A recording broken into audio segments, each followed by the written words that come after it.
Welcome to the channel just Nikhat officials पर आपका स्वागत है।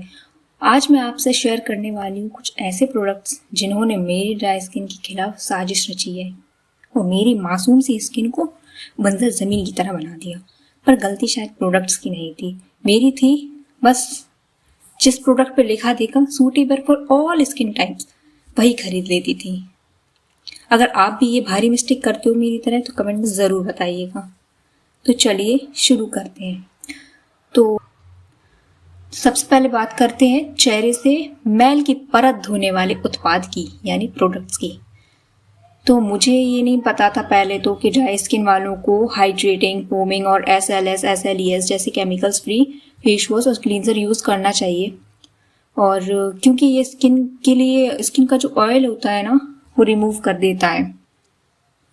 तो मैंने तो जमकर झागदार फेस वॉश यूज़ करे हैं भाई, और ज़्यादातर तो मैं अपनी बड़ी बहन की प्रोडक्ट्स यूज़ करती थी और उनकी इतनी एक्सट्रीम ऑयली और एक्ने प्रोन स्किन थी तो उनको ना डर्मेटोलॉजिस्ट प्रोडक्ट रिकमेंड होते थे, यानी कि वो डॉक्टर के पास जाती थी और वो प्रोडक्ट यूज़ करती थी।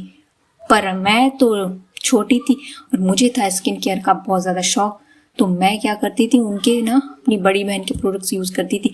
उनकी स्किन टाइप और मेरी स्किन टाइप में बहुत ज़्यादा अंतर था, फिर भी मैंने इतनी बड़ी गलती की क्यों।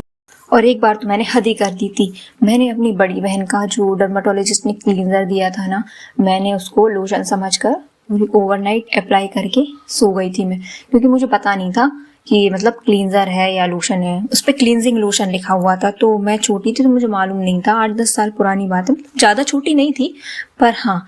लेकिन उस टाइम ऐसे क्लींजिंग वगैरह वर्ड यूज़ नहीं होता था, फेस वॉश ही यूज़ होता था। तो उस पर क्लींजिंग लोशन लिखा था, तो मुझे लगा कि ये लोशन है बढ़िया वाला। मैंने ना रात में एक उसकी लेयर लगा के मैं सो गई, और मैं जब सुबह उठी हूँ ना तो मेरी ड्राई स्किन की वाट लग गई थी। इतनी ज़्यादा पैची हो गई थी, इतनी ज़्यादा खिंची हुई हो गई थी, मैं इतनी टाइट फील हो रही थी कि मैं बता नहीं सकती हूँ। तो मैंने कुछ इस तरीके की भद्दी हरकतें दी हैं अपनी ड्राई स्किन के साथ मैंने। So back to the topic again.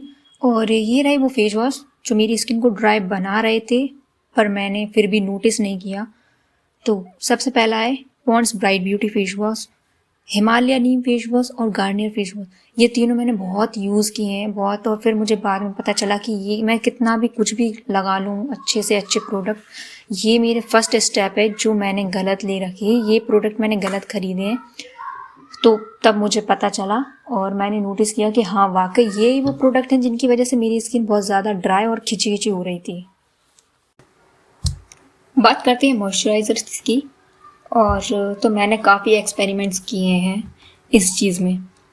मैंने हाइड्रेशन के नाम पे हर चिपचिपी और ऑयली चीज़ लगाई है। मतलब मैं विंटर्स में इतनी कॉन्शियस हो जाती थी, कॉन्शियस क्या, मेरी स्किन ही बिल्कुल ऐसी हो जाती थी विंटर्स में जैसे बरसों से उसे हाइड्रेशन की प्यास हो। मैंने तो बहुत गलत चीज़ें ट्राई की हैं। सबसे पहले मेरी गलती ये रही है कि मैंने ना कोल्ड क्रीम्स, जिन क्रीम्स पे लेबल होता था cold cream, winter cold cream, मैंने वो यूज़ किए स्टार्टिंग में, लेकिन बीच में तो फिर मैं बदल लिया था, ये सब कुछ नहीं किया। फिर मैंने जॉय की आमंड क्रीम यूज़ की है, हर्बल कोल्ड क्रीम अयूर वाली यूज़ की है, इनेगा का लोशन यूज़ किया है। और इन सब चीज़ों से मेरी स्किन बहुत ज़्यादा ड्राई हुई है और विंटर्स में मुझे कुछ फ़ायदा नहीं मिला है। तो कुछ लोगों को हो सकता है कि ये चीज़ें सूट कर जाती हूँ, पर मेरे पे नहीं करी थी ये सब चीज़ें सूट। तो मैं अपने अकॉर्डिंग बता रही हूँ कि मेरी क्या गलती रही है। और मैंने ग्रीन जो कैप्सूल्स होते थे ना, मैंने वो भी यूज़ किए हैं। उन सब का एक्सपेरिमेंट से मेरी स्किन विंटर्स में इतनी ज़्यादा डल लगती थी कि मैं क्या ही बताऊँ। और जो अभी मैंने ऊपर जो लोशन मेंशन किए वो ऑब्वियसली सस्ते थे, और वो सस्ते प्रोडक्ट्स ऑब्वियसली स्किन को ख़राब ही करते हैं आपकी। और जो मैं गलती करती थी वो ये थी कि मैं इन सब के बाद भी मैं रोज़ कुछ ना कुछ नया अपना DIY एक्सपेरिमेंट्स करती रहती थी, मिक्स और फेस पे लगाती रहती थी। दूसरा मैं क्या करती थी, फेस पे ओवर एप्लीकेशंस ऑफ मॉइस्चराइज़र, बहुत ज़्यादा गलत चीज़ है ये। और मैं करती थी बिना मुंह धोए, बिना फेस वॉश किए। मैं अगर एक बार मैं मॉइस्चराइजर लगा रही हूँ तो उसके बाद थोड़ी देर बाद मैं फिर लगाती थी, थोड़ी देर बाद मैं फिर वो एक मेरी हैबिट बन गई थी। और वो हैबिट बहुत ज़्यादा गलत है किसी भी स्किन के लिए, बहुत ज़्यादा ख़राब चीज़ है वो। तीसरी चीज़, मैं बॉडी लोशंस को फेस क्रीम की तरह यूज़ करती थी। बॉडी लोशंस और फेस मॉइस्चराइजर्स में बहुत ज़्यादा फ़र्क होता है, जो चीज़ मुझे अब जाके समझ में आई है। और फेस पे बॉडी लोशन लगाने से पोर्स ब्लॉक हो सकते हैं, स्किन ग्रीजी और इरिटेटेड हो सकती है, और ड्राइनेस और पिंपल्स भी हो सकते हैं, क्योंकि जो बॉडी लोशंस होते हैं वो बॉडी की स्किन के हिसाब से बनाए जाते हैं, वो थिक बनाए जाते हैं। जो बॉडी की स्किन होती है बहुत नॉन सेंसिटिव होती है और फेस के अकॉर्डिंग वो थिक होती है, इसीलिए तो मैं तो हमेशा से लगाती आई हूँ। लेकिन हाँ, कुछ ऐसे बॉडी लोशंस हैं जो थोड़े से लाइट वेट है, मैं जिनको लगा लेती हूँ अभी भी फेस पे। ऐसा नहीं है कि मैंने को बिल्कुल अवॉइड किया है, कुछ हैं जिन्हें मैं लगाना पसंद करती हूँ क्योंकि उससे मेरी स्किन ख़राब नहीं होती।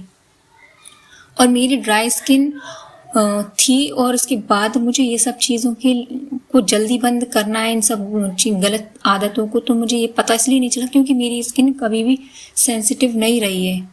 ड्राइनेस रहती थी पर कभी भी रेडनेस नहीं हुई और इरिटेट नहीं हुई किसी भी इंग्रेडिएंट से। तो इस वजह से मुझे ये चीज़ें बहुत देर में समझ में आई, बस ड्राइनेस का इशू था। तो ये था आज का वीडियो जिसमें मैंने बताया है कि मेरी गलत आदतें और मेरे द्वारा यूज़ किए हुए गलत स्किन केयर प्रोडक्ट्स जो मेरी स्किन पे सूट नहीं करते।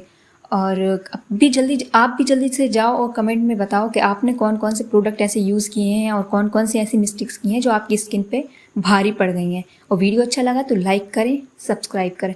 Thank you so much, see you in the next video.